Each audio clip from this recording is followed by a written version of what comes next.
ప్రపంచ మృత్తికల దినోత్సవాన్ని ఎప్పుడు నిర్వహిస్తారు?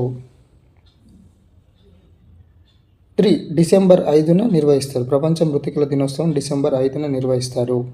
ఎప్పటి నుంచి నిర్వహిస్తున్నారు? 2013 నుంచి. అంటే నేలల పరిరక్షణ కోసం ఐక్యరాజ్య సమితి 2013లో డిసెంబర్ 5న ప్రపంచ మృత్తికా దినంగా ప్రకటించింది. మొదటి ప్రపంచ మృత్తికా దినోత్సవాన్ని 2014 డిసెంబర్ 5 నుంచి ఘనంగా నిర్వహించడం జరుగుతుంది. సో మరి ఎందుకోసం, ఎవరి పుట్టినరోజు అంటే థాయిలాండ్ రాజు భూమిబోల్ జయంతి ఎప్పుడంటే డిసెంబర్ 5.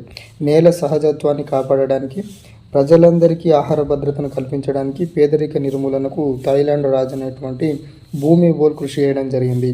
ఆయన జయంతి అయినటువంటి డిసెంబర్ 5ను ప్రపంచ మృత్తికా దినోత్సవంగా యుఎన్ఓ ప్రకటించడం జరిగింది. 4th క్వశ్చన్, భారతదేశపు ధాన్యాగారాలుగా ఏ నేలలను పిలుస్తారు? 1. ఒండ్రు నేలలను పిలుస్తారు. ఎందుకంటే